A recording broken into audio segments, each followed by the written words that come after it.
نصير. أعوذ بالله من الشيطان الرجيم. بسم الله الرحمن الرحيم. الحمد لله الذي يؤمن الخائفين وينجي الصالحين ويضع المستكبرين ويهلك ملوكا ويستخلف آخرين. والصلاة والسلام على رسول ثقلين محبوب رب المشرقين والمغربين جد الحسن والحسين نبينا سيدنا بالقاسم محمد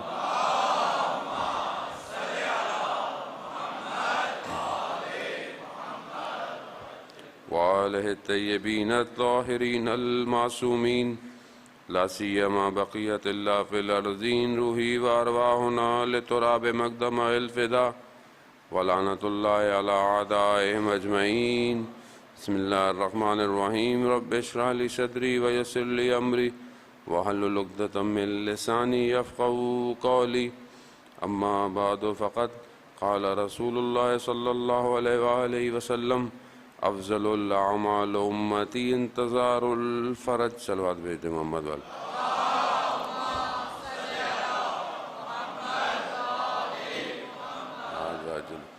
عزاداران شہید الشہداء، ایام عزا اور مجالس ہر طرف ہر جگہ قائم اور دائم ہیں، لیکن بہرحال ان مجالس میں آپ شرکت کرتے ہیں. آپ کی بھی اپنی ایک ذمہ داری ہے کہ بہرحال آپ اپنا خیال رکھیں، اور اگر خدا نخواستہ آپ کی طبیعت صحیح نہیں ہے یا آپ کو بہرحال کوئی بھی چیز ہے تو آپ دوسرے کا خیال رکھیں تاکہ جو ہے وہ کوئی اور عزادار جو ہے وہ مریض نہ ہو جائے. جس حد تک ممکن ہے بہرحال SOPs پہ عمل کریں اور اس سلسلے کو جاری رکھیں. اور یہ بھی پروردگار نے دنیا کو دکھا دیا کہ دنیا میں جتنی بھی مشکلات ہو جائیں، جتنے لاک ڈاؤن ہو جائیں، جتنا بھی ہو جائے، مگر حسینی عزاداری نہیں چھوڑیں گے. لوگ گھروں میں بیٹھے رہے لیکن ہر گھر عزادار بن گیا، ہر گھر عزا خانہ بن گیا. اور میں یہ سمجھتا ہوں کہ جتنی شاید اس لاک ڈاؤن سچویشن میں کوارنٹائن میں ذکر ہوا ہے وہ کبھی بھی ذکر نہیں ہوا ہوگا. پہلے لوگ جمع ہوتے تھے، ایک جگہ پر لوگ ذکر کرتے تھے، اب لوگ بکھرے ہوئے تھے تو خدا نے آن لائن ہواؤں میں بھی حسین حسین کروا دیا. یعنی ہر جگہ، یعنی جو ڈیٹا کو مینوپولیٹ کر سکتا ہوگا، جو کوڈ ڈی کوڈ کر پائے گا، جو بائنری کوڈز کو بھی سمجھتا ہوگا، وہ بھی دیکھ رہا ہوگا کہ ایک ہی نام بار بار کوڈ اور ڈی کوڈ ہو رہا ہے. ایک ہی نام ہے. بہرحال جو بچے اس فیلڈ کے ہیں وہ یہ باتوں کو سمجھ سکتے ہیں کہ وہ آسمان بھی، فضائیں بھی، فائبر آپٹک بھی، سیٹلائٹ بھی، سب یہ کون ہے کہ جس کا اتنا چرچا ہے. یعنی ابھی دیکھیں معجزہ کیسے سمجھ میں آئے گا. معجزہ کسے کہتے ہیں؟ یہ معجزہ نہیں ہے. یہ پوری کائنات میں کوئی اس نام کے علاوہ ایسا نام نہیں ہے جو اتنا لیا جاتا ہو. تو اس میں میرا کمال ہے، آپ کا کمال ہے؟ نہیں، یہ خود حسین کے سجدے کا کمال تھا. یہ حسین کے سجدے کا کمال تھا. وہ یہ مشہور واقعہ ہے شیخ کا، عالم دین کا، کہ جو پریشان کھڑا ہے کہ یہ کیسے ہو سکتا ہے کہ ایک قدم پر اتنے حج کے ثواب، اتنے عمرے کے ثواب. تو گھوڑے سوار آ کر کیا کہتا ہے، شیخ کیا پریشانی ہے؟ کہا میں یہ سوچ رہا ہوں یہ کیسے ممکن ہے کہ زیارت پہ جاتے وقت ہر ایک قدم پہ ہزاروں گناہ جھڑ جاتے ہیں، کیسے ممکن ہے؟ تو وہ مشہور واقعہ بہرحال جو آپ کئی دفعہ سنتے رہتے ہیں مختلف رد و بدل کے ساتھ، کہ اس جوان نے کہا شیخ ایک بادشاہ اپنے لشکر سے بچھڑ گیا تھا اور بہرحال کہیں جنگل میں پہنچا تو بہرحال ایک بڑھیا کا گھر تھا اور وہاں پہنچا، کہا میں بادشاہ ہوں. اس بوڑھی خاتون کے پاس جو کچھ تھا بہرحال ایک جانور تھا، اس کو ذبح کیا اور اس کا پیٹ بھرا. پھر بہرحال یہ واپس پہنچا تو اس نے اپنے جو ہے وہ جو بھی وزیر مشیر جتنے بھی تھے کہا میں اس کی کیا خدمت کروں. کہا کہ آپ اس نے ایک جانور قربان کیا، آپ اس کو 100 دے دیں، کہا کم ہے، کہا 500 دے دیں، کہا وہ بھی کم ہے۔ بڑھتے بڑھتے بڑھتے آدھی مملکت پہ بات آ گئی، تو بادشاہ پھر بھی کہہ رہا ہے کم ہے۔ تو پھر وزیروں نے کہا پھر بادشاہ کیا ہے، کیا پوری حکومت دیں گے؟ کہا اگر میں پوری حکومت بھی دے دوں تو بھی کم ہے۔ کہا کیوں؟ کہا کہ جب میں اس کے پاس گیا تھا تو یہ رعایا تھی، میں بادشاہ تھا، اب اس کے پاس جو تھا اس نے دے دیا،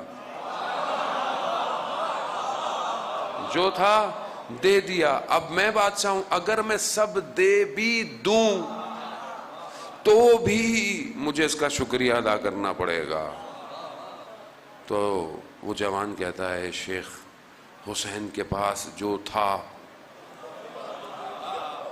تھا سب خدا کی بارگاہ میں دے دیا، اب خدا کی جو بھی خدائی ہے وہ سب حسین کی ہے۔ اب سمجھ میں آیا، ہوائیں بھی حسین کر رہی ہیں، فضائیں بھی حسین کر رہی ہیں، ہر دل حسین کر رہا ہے۔ کیوں؟ کیونکہ جو تھا دے دیا، اب قیامت تک کوئی روک نہیں سکتا۔ یہ وہ ذکر ہے جس کی خدا نے خود حفاظت کی ہے۔ خدا خود حفاظت کرتا ہے، خدا یہی تو کہتا ہے کہ تم میرا ذکر کرو میں تمہارا ذکر کروں گا۔ تو یہی ہے، جس نے زیادہ ذکر کیا اسی کا ذکر ہے جو قائم ہے۔ عزیزان محترم، ہم یہ سمجھیں کہ جب کائنات اسی محور پہ گھوم رہی ہے تو ہم کیوں دور ہیں؟ ہمیں بھی تو قریب ہونا ہے۔ عزیزان محترم، یہی وہ در ہے جو بچائے گا، یہی در بچاتا ہے۔ بس معرفت کی ضرورت ہے، اور جس نے پہچان لیا وہ پہنچ گیا۔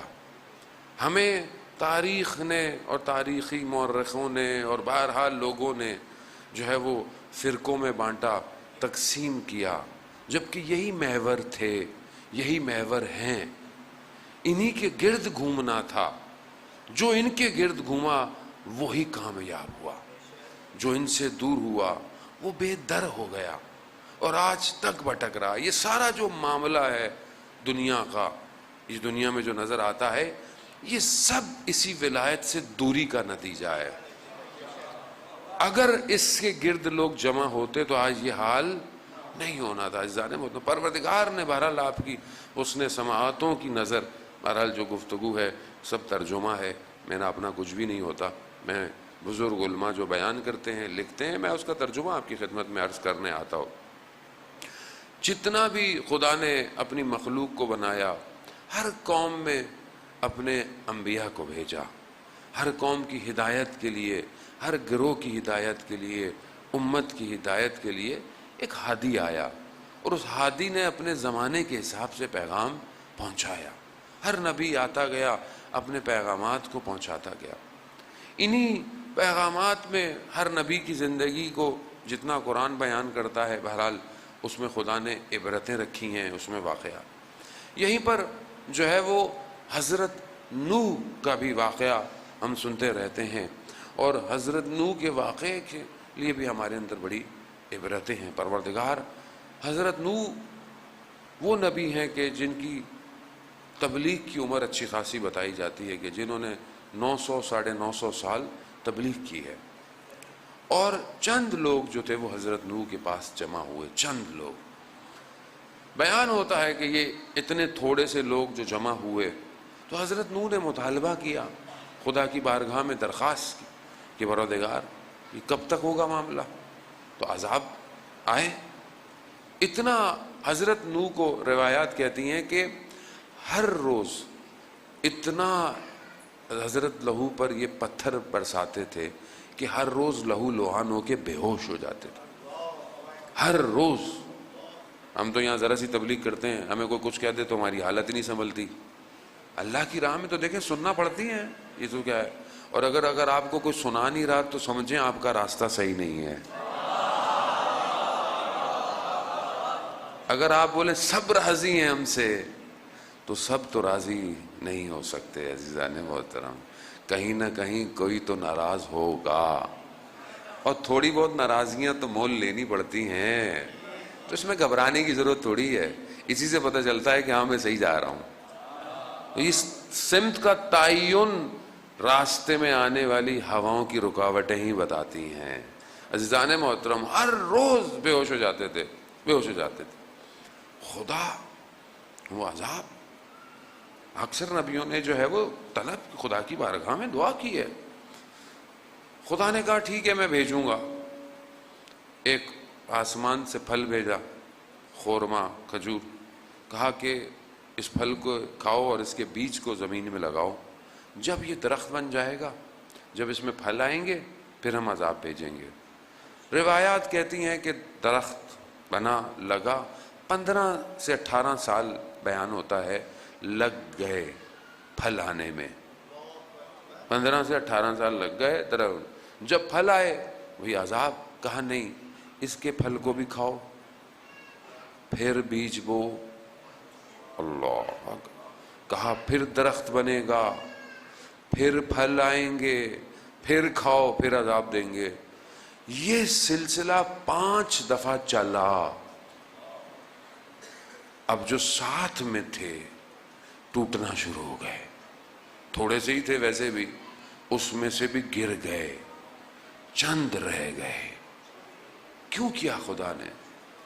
روایات بیان کرتی ہیں خدا ان کو بھی دیکھنا چاہتا تھا ثابت قدم کون ہے،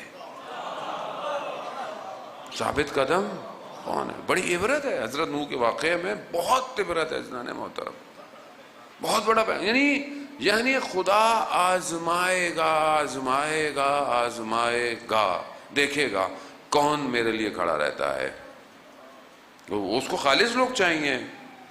یہی روایات ہمیں بتاتی ہیں آخری زمانے میں اتنا امتحان لیا جائے گا، اتنا غربغال کیا جائے گا، اتنا اٹھا پٹخا جائے گا، دیکھا جائے گا تم میں سے ثابت قدم کون ہے، تم رہتے ہو یا نہیں رہتے۔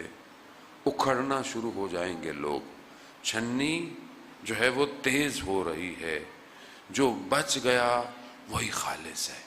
یہ پیغام ہے عزیزان محترم، ہر نبی کے دور میں بہرحال مختلف ہیں، ہر جگہ سے مختلف۔ اسی لیے حضرت نوح نے جب کشتی بنانا شروع کی، جب کہا کہ اب ٹھیک ہے ہو گیا کشتی بناؤ، اب جب کشتی بنانا شروع کی تو اس زمانے میں پانی نہیں تھا، پہلے کشتیاں بھی نہیں تھیں، یہ پہلی چیز تھی جو بن رہی تھی۔ اب جب یہ بن رہی تھی تو پھر لوگ دیکھ رہے ہیں یہ کیا بنا رہے ہیں، یہ کیا ہے، کہا یہ پانی آئے گا، تو نہ پانی اس طرح تھا، نہ تیرنے کا کانسیپٹ تھا، تو لوگ مسخرہ کرتے تھے۔ حضرت نوح جب گزر رہے ہوتے تھے ان کے پاس سے تو ہنستے تھے اور تضحیک کرتے تھے، یہ کیا ہے، یہ کیا ہے، یہ کیا ہوگا۔ کہا یہ تیاری ہے، یہ آئے گا، یہ بچائے گا، لیکن لوگوں کی سمجھ میں نہیں آیا۔ عزیزان محترم، یہی تو کہا رسول خدا نے، اہل بیتی کالسفینۃ النوح، میرے اہل بیت حضرت نوح کے سفینے کی طرح ہے۔ اب تاریخ بار بار کہہ رہی ہے یہ پہلا ہے، یہ دوسرا ہے، یہ تیسرا ہے، یہ چوتھا ہے، نہیں سمجھ رہا کوئی، نہیں سو سمجھ رہے ہیں شاید رشتہ داریاں ہیں، شاید معاملہ نہیں، یہی ہے، یہی بچائیں گے۔ انہوں نے ہی تو بچایا، کس نے بچایا ہر دور کے اندر؟ انسانیت کو۔ اگر یہ نہ ہوتے تو آج اسلام کہاں ہوتا؟ شکلیں تو دیکھ لی آپ نے اسلام کی تھوڑے دنوں کے اندر،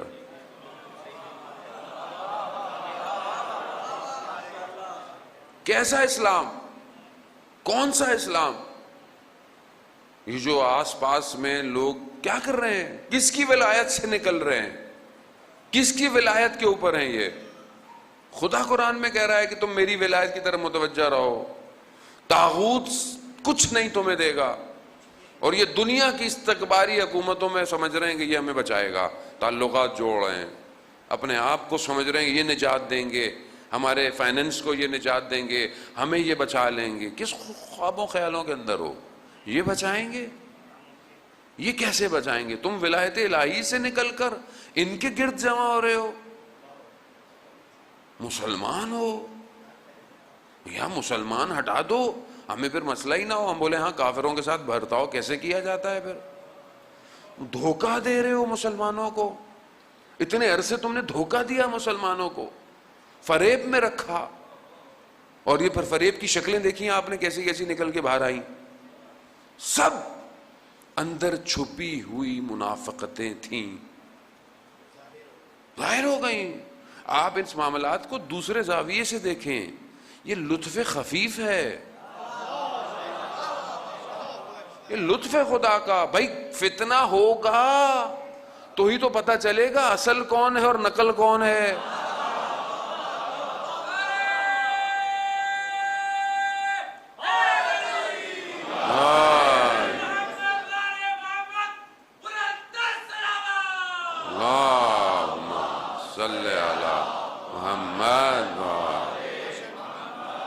بھائی کیسے پتا چلے گا؟ سب اچھے ہیں، سارے مسلمان ہیں، بسم اللہ سب مسلمان ہیں، سب طواف کر رہے ہیں، کرو بھائی، سب طواف کر رہے ہیں، سب ماننے والے ہیں، سب مسلمان ہیں. وہ ہمیں کیسے پتا چلے گا صحیح مسلمان کون ہے؟ تو کچھ ہوگا اس میں سے نکلے گا صحیح کون ہے. اب کون ہے؟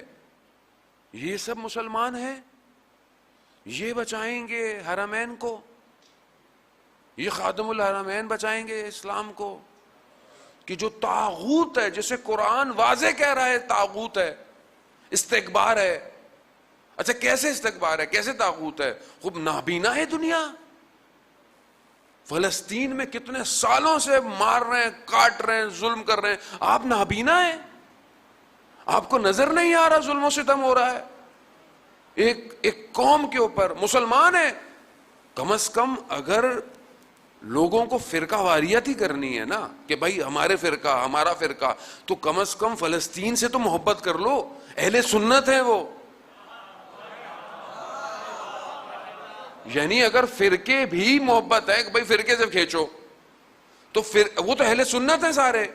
تو اہل سنت پہ جو ظلم کر رہا ہے اس کے لیے آپ باہر نہیں نکل رہے، اور کون ان سے تعلقات جوڑ رہا ہے، اور آپ خاموش ہیں. اس کا مطلب ہے ہر جگہ مسئلہ ہے. عام مسلمان سادہ ہے، عام مسلمان کو پتہ ہی نہیں ہے گیم کیا ہے، اوپر بیٹھے ہوئے لوگ گھما رہے ہیں ساری چیزیں. انہی کو بے نقاب کرنے کے لیے 61 ہجری میں اللہ کا ولی آیا تھا. اگر وہ نہ آیا ہوتا تو آج یہ ممبر ان کو بے نقاب نہ کرتا. ورنہ کہاں تھا؟ ورنہ تو شکل لے کے یہ خود ہی آ گیا تھا ممبر پہ. یہی تو شکلیں ہیں ساری. کیسی شکلیں تھیں اس زمانے میں؟ ان کو دیکھ لیں آپ، ان کو دیکھیں آپ، کیسی شکلیں ہیں یہ. تعلقات کس سے بنا رہے ہیں؟ اللہ کی ولایت سے باہر نکل کر، قرآن کے نور سے باہر نکل کر طاغوت کی طرف، اس طرف بڑھ رہے ہیں.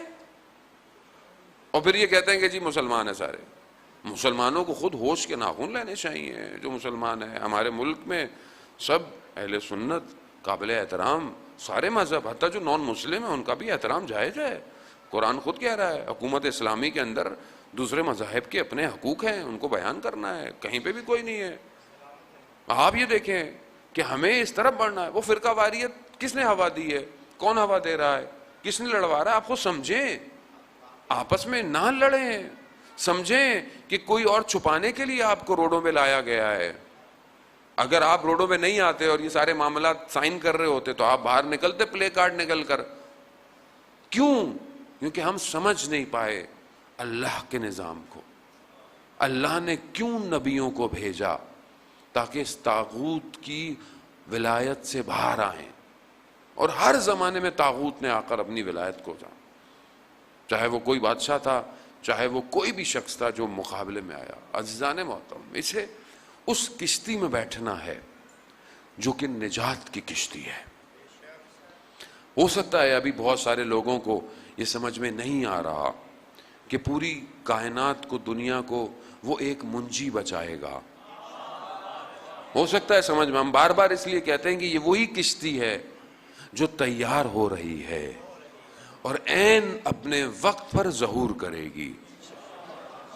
عین اپنے وقت پہ ظہور کرے گی. ابھی لگتا ہے آپ کو کہ شاید وہ پانی نہیں ہے, وہ مشکلات وہ اس طرح نہیں ہے, لیکن اب آہستہ آہستہ لوگوں کو سمجھ آ رہا ہے کہ کون دے گا, کون سا دنیا کا سسٹم ہے جو نجات دے گا.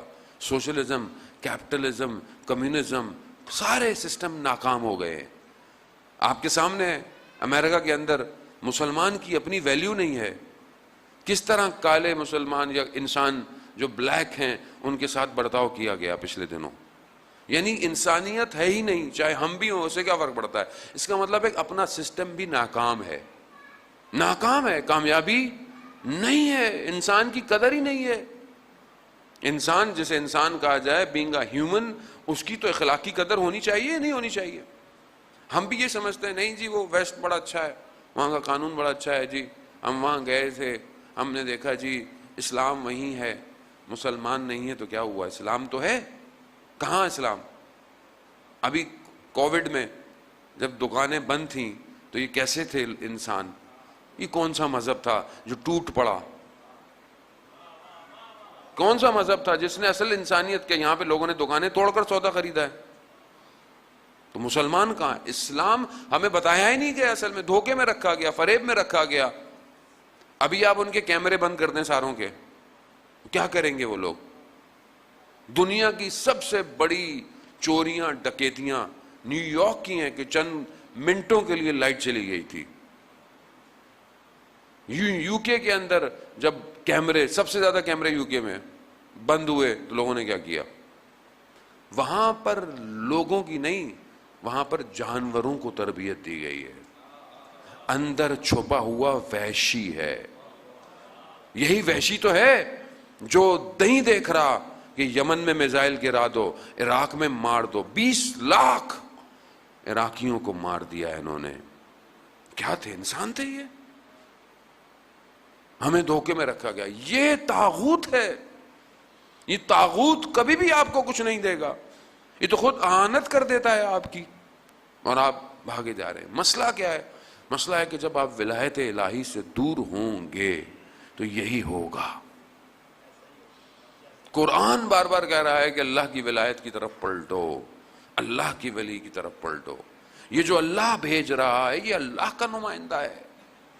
اور حضرت نوح نے بہرحال اس میں جو کر سکتے تھے کیا, اور لوگوں کو جمع کیا. خود ان کا اپنا بیٹا نہ سوار ہو پایا. حضرت نوح نے کہا بھی پروردگار سے, تو کہا یہ تمہارے اہل میں سے نہیں, تمہارے گھر میں سے نہیں ہے. کیوں؟ کیونکہ اس میں بھی تکبر تھا, شاید نادانوں میں بیٹھتا تھا کہ میں کسی اونچی جگہ پہ چلا جاؤں گا کامیاب ہو جاؤں گا. نہیں عزیزان محترم, جگہ اونچی نیچی نہیں ہوتی ہیں, جہاں ولی ہوتا ہے وہیں نجات ہے. اب آپ جو کر لیں کہ نہیں یہ سسٹم کامیاب کرے گا, یہ ٹیکنالوجی کامیاب کرے گی, یہ علم کامیاب کرے گا, یہ انسانیت کو باہر نکالیں گے, نہیں نکال سکتے. جب اس ولایت کے چھتری کو ہٹا کر جو بھی علم حاصل کیا جائے ناقص ہے. اصل علم ہی انبیاء کے امبریلے کے نیچے ہے. یہ دنیا جتنا علم کا دعویٰ کرتی ہے, ویسٹرنائزیشن, آج انسان ترقی یافتہ ہو گیا ہے, اس کو مذہب کی ضرورت نہیں ہے. کیوں؟ کیونکہ یہ پہلے آپ کو مذہب سے باہر نکالتے ہیں. دنیا کی آپ بڑی یونیورسٹی میں چلے جائیں, سب سے پہلے آپ کو سیکولر بناتے ہیں, سب سے پہلے آپ کو دہریہ بناتے ہیں, سب سے پہلے آپ کو جو ہے وہ کہتے ہیں کہ کوئی خدا نہیں ہے, کوئی مذہب نہیں ہے, سب مذہب تمہارا اپنا, خدا تمہارا. سسٹم کو دیکھو, سائنس کو دیکھو, اگر ترقی کرنا چاہتے ہو تو ان حدودوں کو توڑنا پڑے گا. جب حدود الہی کو توڑا تو پھر اللہ کے حدود کے مقابلے میں آؤ گے. یاد رکھنا, ایک فرد جب گناہ کرتا ہے تو اس کا گناہ فردی ہے, لیکن جب کوئی ایسا کام کرے جس سے اجتماع گناہ کرے تو آپ اللہ کے نظام کے مقابلے میں آ رہے ہو. یہی ہوتا ہے جب ہم پڑھنے جاتے ہیں, لوگ پوری دنیا میں پڑھنے جاتے ہیں, جو بچ گئے بہرحال جاتے ہیں لوگ. سب سے پہلے آپ کو یہی کیا جاتا ہے.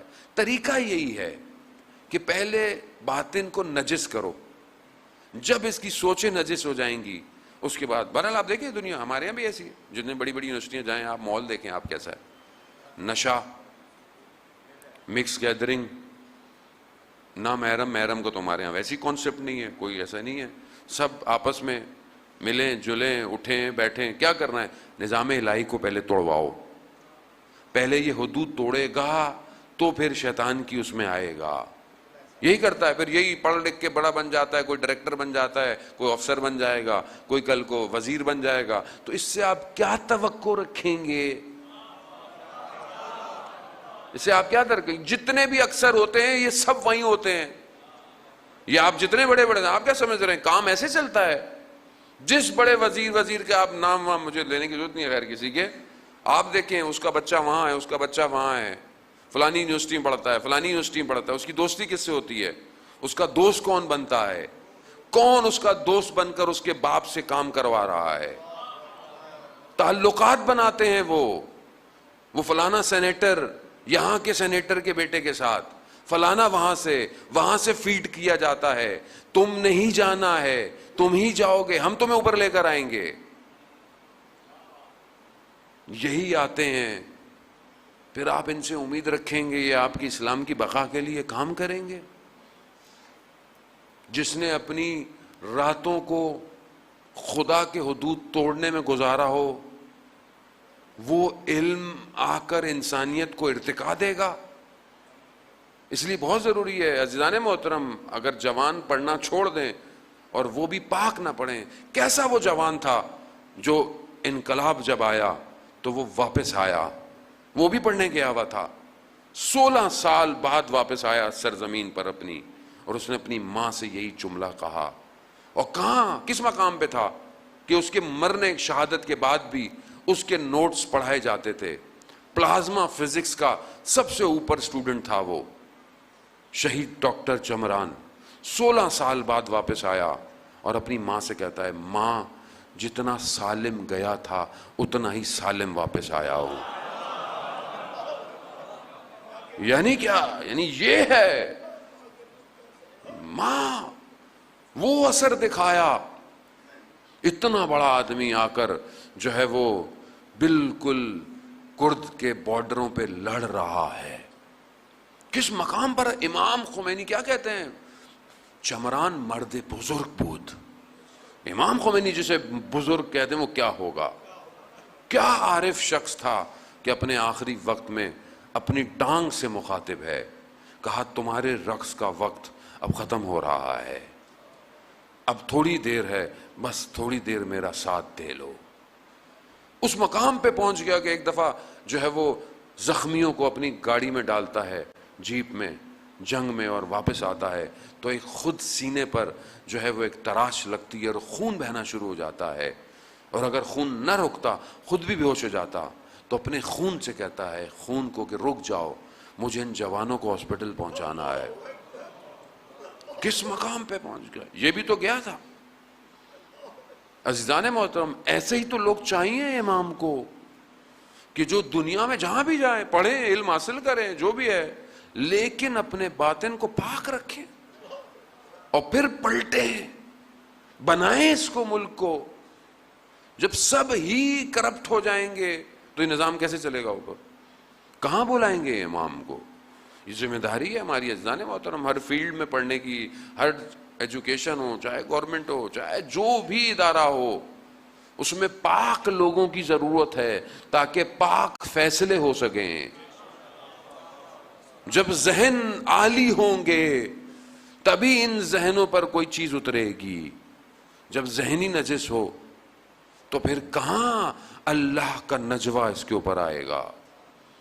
ہمیں اسی طرح پڑھنا ہے. پروردگار قرآن میں یہی کہہ رہا ہے، خود یہ بنایا، لوگوں کی سمجھ میں نہیں آئی، لوگ اعتراض کرتے رہے، لوگ ہنستے رہے، مگر پانی آ گیا.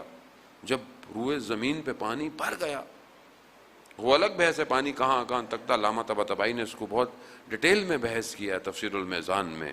پانی جو ہے وہ پورے روئے زمین پر آ چکا تھا، اور چند ماہ کہتے ہیں یہ کشتی پانی میں رہی، اور اس کے بعد پھر جب پانی خشک ہونا شروع ہوا تو اس نے اپنے آپ کو، جس جگہ پہ ہم دیکھتے ہیں مسجد کوفہ میں، وہ مقام ہے جہاں پر یہ کشتی آ کر لگی.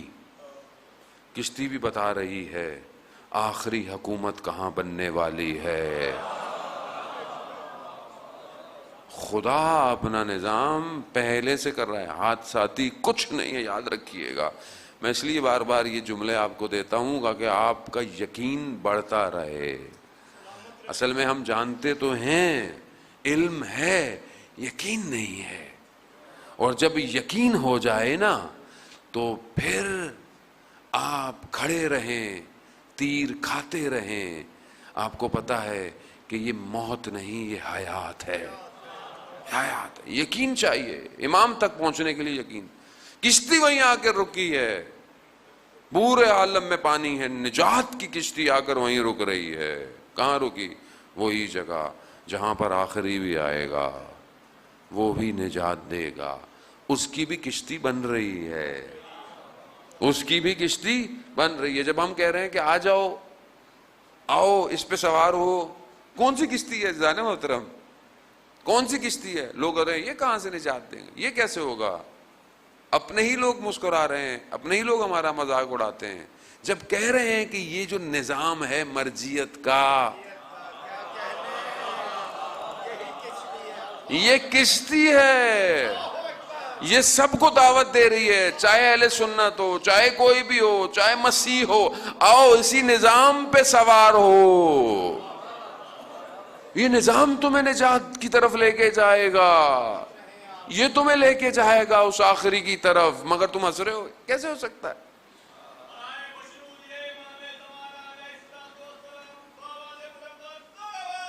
اللہ صلی علی محمد آل محمد.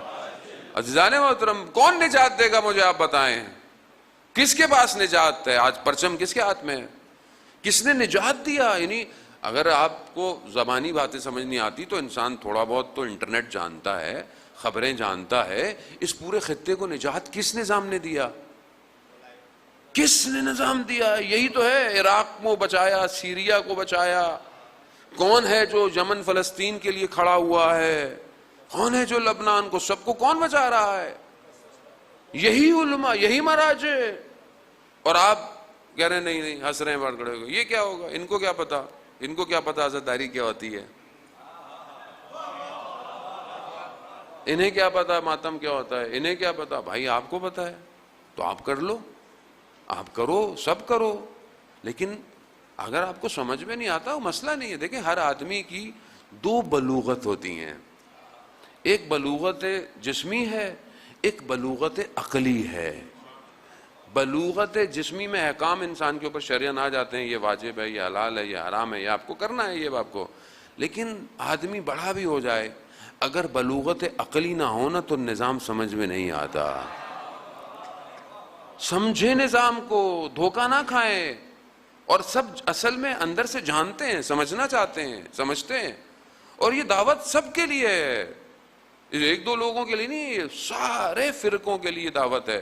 بڑے بڑے اہل سنت کے علماء نے جو وہ بیان دیا ہے کہ اگر کوئی صحیح ہادی بھی ہے، اگر کوئی صحیح ہمیں آج بچا سکتا ہے اس طرف، تو یہی مراجع ہیں.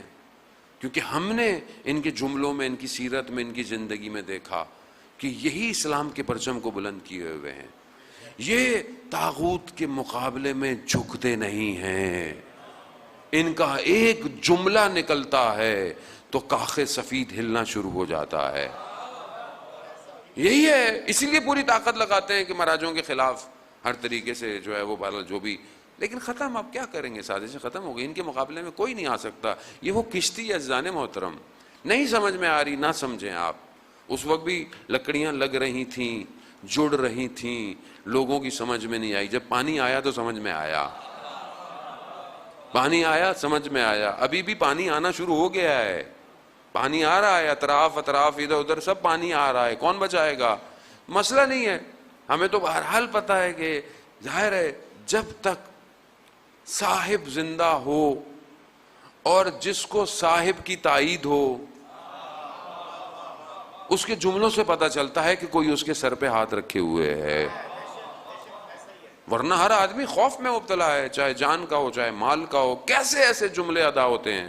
اس کا مطلب ہے کہ کوئی صاحب ہے، کوئی صاحب ہے جو بچا رہا ہے. عزیزان محترم، آیت اللہ اصفہانی، ابو الاصفہانی، جو کہ بہت بڑے اپنے زمانے کے مراجع تھے اور اس مقام پر تھے کہ وہ ایک عالم دین کہتے ہیں کہ میں حج سے واپس آیا تو میں آقا کی خدمت میں پہنچا، آقا کی خدمت میں بیٹھا ہوا، تو میں نے باتوں باتوں میں تھوڑا ناراض ہو گیا، تھوڑا سا غصہ آ گیا، کہا کہ آپ یہاں نجف میں بیٹھے ہوئے ہیں، آپ سامرا جائیں، آپ وہاں جائیں، امام وہاں سے گئے، آپ کو وہاں بیٹھنا چاہیے تھا۔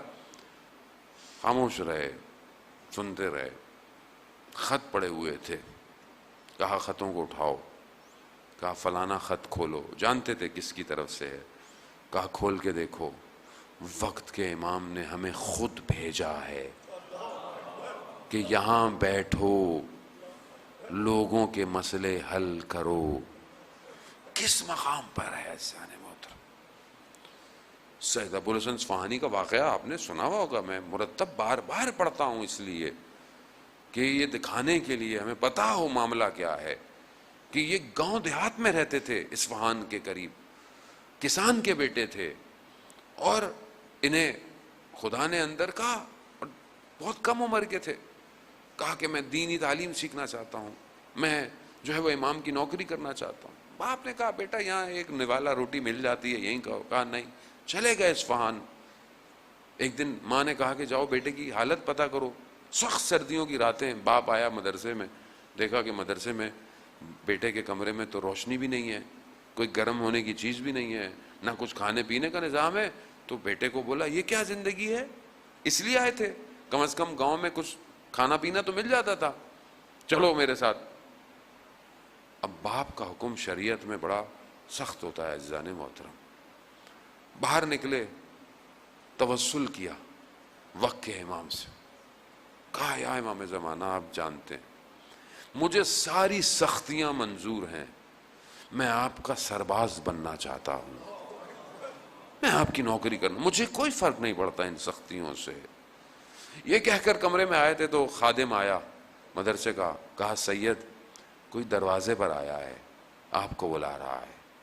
یہ کہے کون ہے؟ دیکھا کہ بہرحال رات ہے، برف ہے، کہا کہ ایک نورانی چہرہ، ایک شخصیت کھڑی ہوئی ہے، کہا کہ سید یہ لو، کچھ سامان دیا، کچھ چیزیں دیں، کہا تمہاری کتابوں کے پیچھے ایک شمع ہے، اسے روشن کرنا، روشنی بھی ہوگی، گرمی بھی ہو جائے گی، اور ہاں اپنے والد کو یہ کہنا ہمارا صاحب زندہ ہے،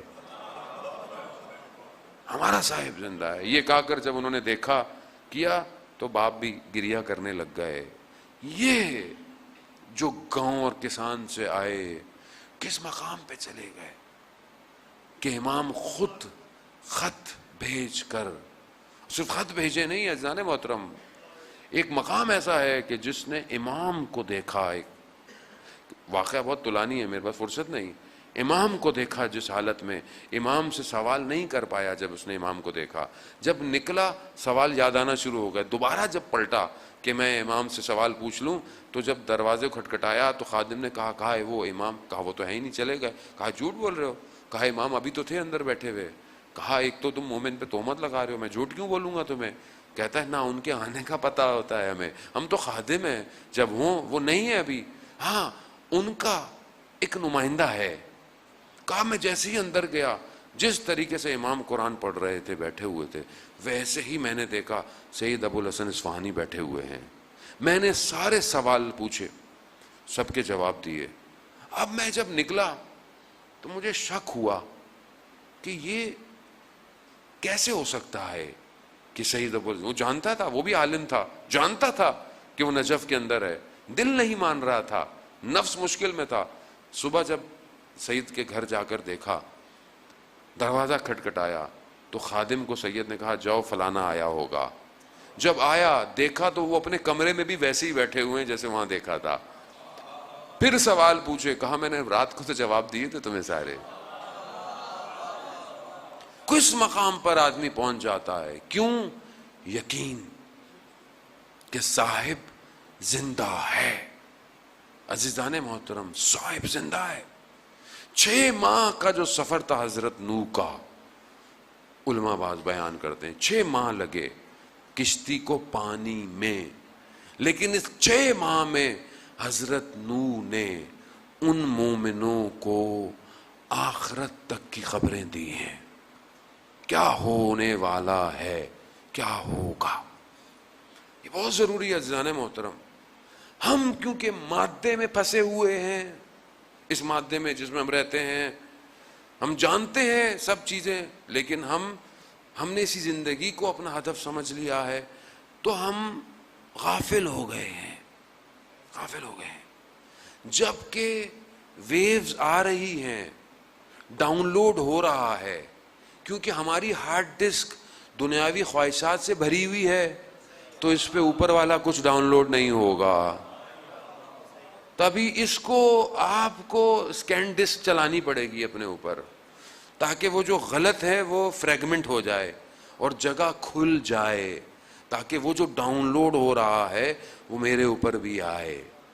ڈاؤن لوڈ ہو رہا ہے، جیسے آپ ریڈیو چلاتے ہیں تو کیا ریڈیو کی، آپ کو ریڈیو کیا ہے؟ فریکوینسی ہے۔ آپ FM 100 ہو، FM جو بھی ہو، جتنے بھی ہیں، جب آپ اس فریکوینسی پہ جاتے ہیں تو آواز آتی ہے نا۔ مگر کیا مطلب ہے کہ آوازیں نہیں ہیں؟ آوازیں ہیں،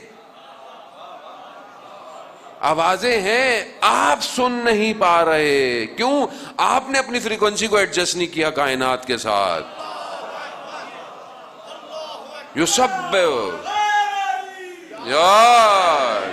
یسبح للہ ما فی السماوات و ما فی الارض، تسبیح کر رہی ہے ہر چیز زمین اور آسمان کی۔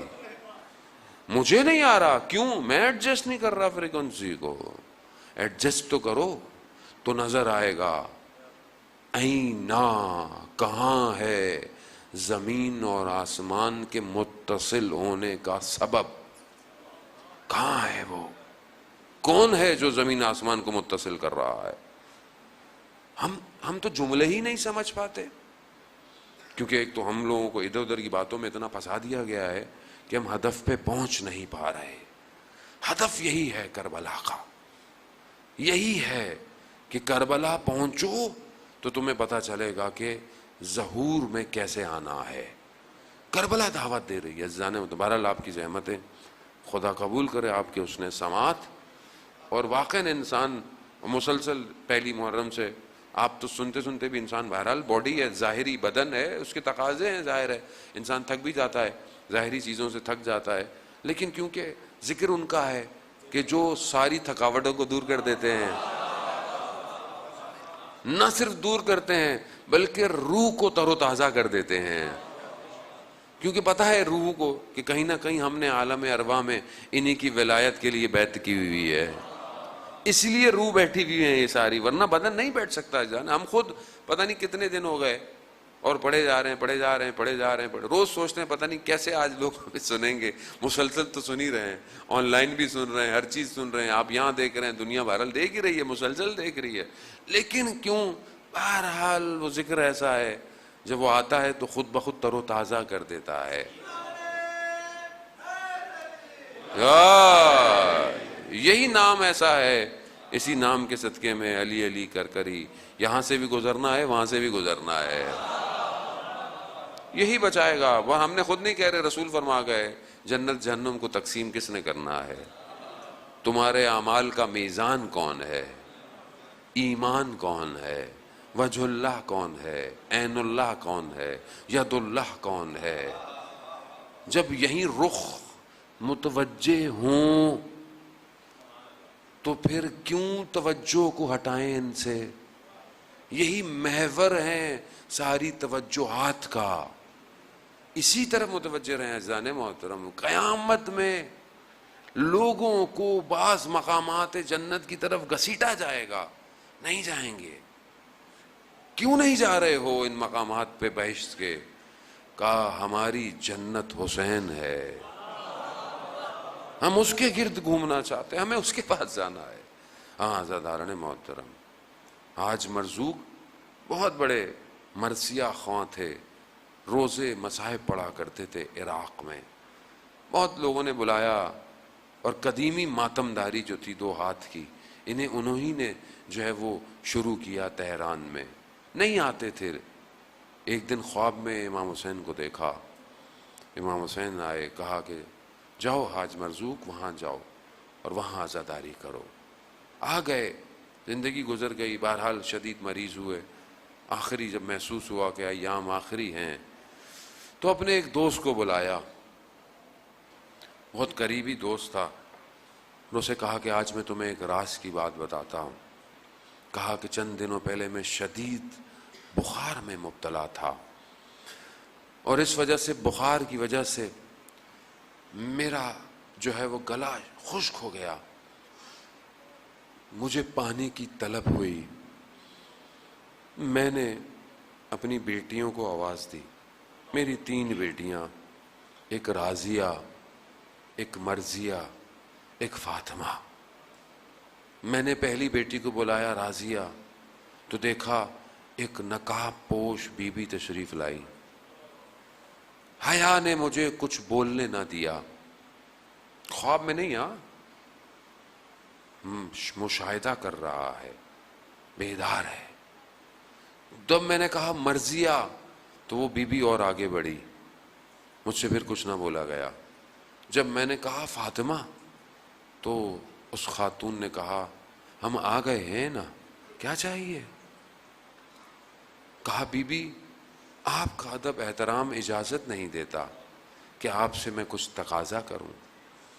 کہا حاج مرزوق ساری زندگی ہماری نوکری کی ہے, لوگ بھول سکتے ہیں احسانوں کو, یہ گھر نہیں بھولتا. وہ بھی ایسی نوکری. اللہ, کہا ساری زندگی تم نے ہماری نوکری کی ہے, اب کچھ ہم بھی تمہارے لیے پانی چاہیے. کہا بی بی نے پانی کا گلاس دیا.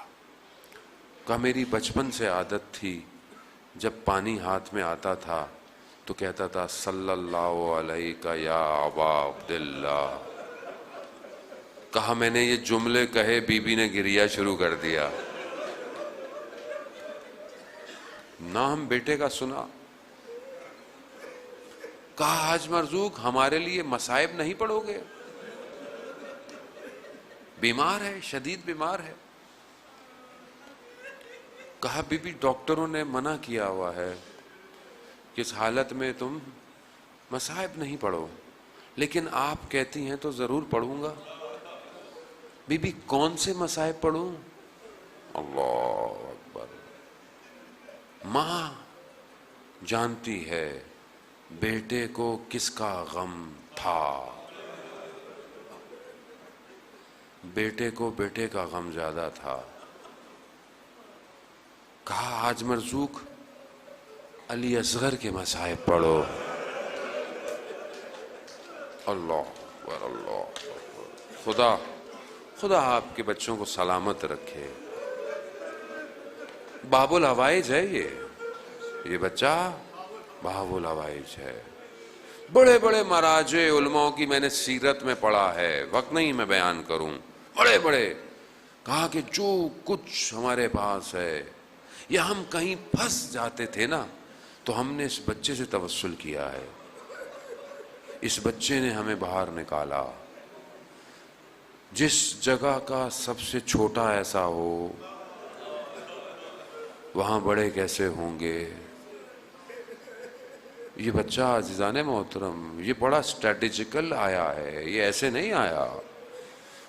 یہ بچہ وہ وقت آیا جب امام نے استغاثہ بلند کیا, جب کوئی بھی نہیں ہے, سب جا چکے ہیں.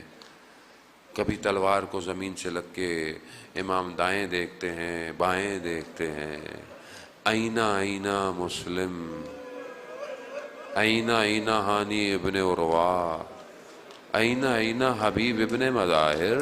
کہاں ہو, کہاں ہیں سب, کہاں ہے علی اکبر. اسی عالم میں میرا مولا کہتا ہے حل من ناصر, ہے کوئی میری نصرت کرنے والا, ہے کوئی میری مدد کر. اللہ, غربت امام حسین ہے عزاداران موت. یہ جملے ادا ہوئے اس مبارک دہان سے, تو دیکھا خیموں میں شور اٹھا. میرے مولا خیموں میں پلٹے, کہا بہن میں نے نہیں کہا تھا جب تک میں زندہ ہوں شور نہیں کرنا، گریہ نہیں، کہا نہیں. جب سے آپ نے یہ کہا ہے نا غربت کا اعلان، تو ایک بچہ ہے جو کسی آغوش میں نہیں آ رہا، ہر آغوش میں اس کو رکھا ہے لیکن اسے چین. امام نے کہا لاؤ مجھے دے دو. جیسے ہی اپنے بابا کی آغوش میں آیا علی اصغر خاموش ہو گیا. جانتا تھا یہی آخری آغوش. اللہ کون سمجھے وہ ماں کس طرح اس ماں نے علی اصغر دیا ہوگا، کیسے دیا ہوگا. یہ تو مائیں سمجھتی ہیں نا بچے کو. چھوٹا بچہ ویسے بھی ماں کی آغوش میں خاموش رہتا ہے، لیکن یہاں اسے پتا ہے کہ کوئی اور نوکری ہے. آیا امام نے اپنی عبا میں لپیٹا، لے کر چلے. دشمن سمجھا کہ امام قرآن لا رہے ہیں. قرآن نہیں تھا، قرآن کا چھوٹا سورہ تھا. آپ مصائب سنتے رہتے ہیں، میں بس تیزی سے اپنے آخری جملوں کی طرف بڑھوں گا. عزاداران محترم، امام نے جو ہے وہ خطاب کیا کہ تمہیں اگر مجھ پہ رحم نہیں ہے تو اس پہ رحم کرو، اس پہ رحم کرو. جب لوگوں نے دیکھا تو کہتے ہیں اشکیا کے لشکر میں بھی لوگوں نے رونا شروع کر دیا، گریہ شروع کر دیا. اور اس سے پہلے کہ یہ چھوٹا بچہ جنگ جتوا دیتا، اس لعین نے ہرملا کو کہا ہرملا اس ناطق قرآن کے چھوٹے سورے کو خاموش کرو. کیسا خاموش کیا؟ تیر. اللہ اکبر.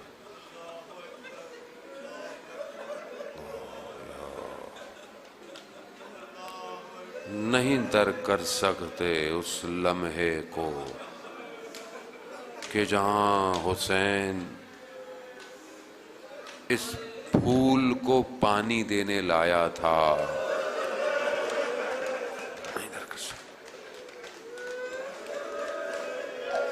یہ مرجھایا ہوا پھول تھا. تیر آیا، آ کر علی اصغر کی گردن پہ لگا. علی اصغر اپنے بابا کی آغوش میں پلٹا. باپ کو دکھانا نہیں چاہتا تھا. وہ مسکراہٹ وہیں رہ گئی.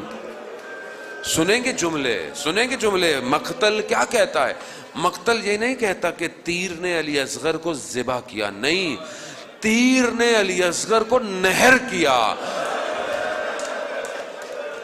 جیسے اونٹ کو نہر کیا جاتا ہے نا، وہاں لگا کہ یہاں تک کہ تیر میرے مولا کے بازوؤں میں پیوست ہوا. خون سے سیراب ہوا ہے علی اصغر. خون نہ آسمان لے رہا ہے نہ زمین لیتا ہے. اپنے خضاب لگایا علی اصغر کے خون کو. بس اب کیا ہے، کہاں جائے؟ ہائے سلام اس ماں پر کہ جو سائے میں نہ بیٹھی کبھی. کیسا جگر ہوگا اس کا. دو روایتیں ہیں مقتل میں کہ میرے مولا خیمے لے کے گئے لیکن کوہرام تھا، لے لیا، لیکن لے کے کیسے گئے؟ جو صبح سے بدن کو لا رہا ہے، لاشوں کو لا رہا ہے، وہ کیسا ہوگا؟ لیکن نہ جانے اس بدن میں کیا تھا کہ یہ بدن بھاری ہو گیا. ایک قدم آگے، انا للہ و انا الیہ راجعون. ایک قدم پیچھے، میرے مولا سے قدم نہیں بڑھائے جاتے. علی اصغر کا وجود اتنا سنگین ہوا میرے مولا کے لیے کہ یہاں پر خیمے نہیں گئے. روایات باز کہتی ہیں خیموں سے رخ کو موڑا، خیموں کے پیچھے گئے، اپنی تلوار سے ننھی سی قبر بنائی، علی اصغر کو سلایا. اب کہتے ہیں امام سے دیکھا نہیں جاتا تھا. آواز غیب آئی حسین اٹھو. ریت کو جھاڑ کر نہ جانے حسین کیسے اٹھا مجھے نہیں پتا. مقتل خاموش ہے کہ کیا وجہ تھی کہ خیموں کے پیچھے چھپایا تھا. شاید امام کے ذہن میں ہو کہ روز عاشورہ یہ نیزے لے کر جنازوں کو گننے آئیں گے. نہ جانے کہیں کسی نیزے میں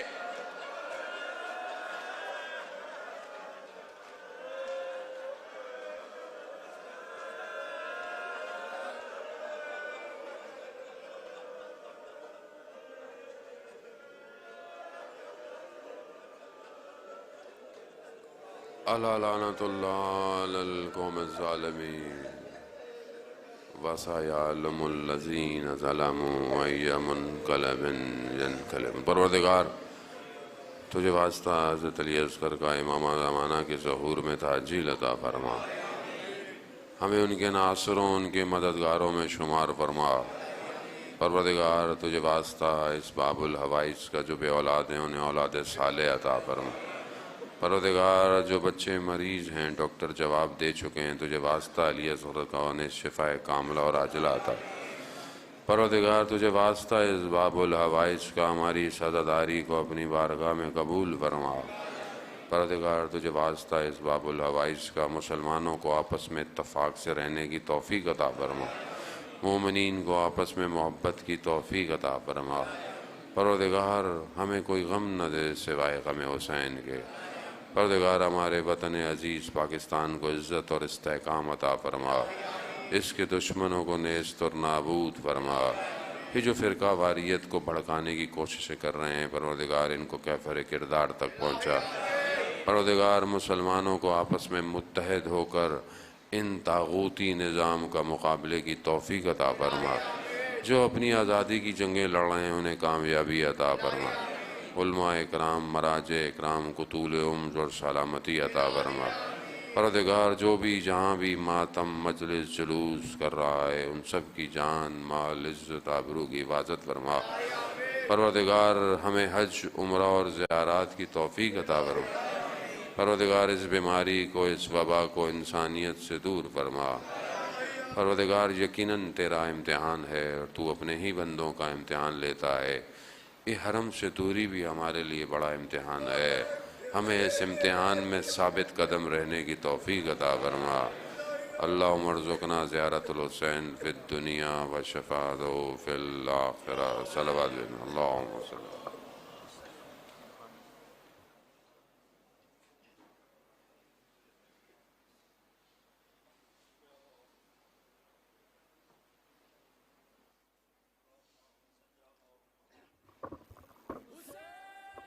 یا حسین یا حسین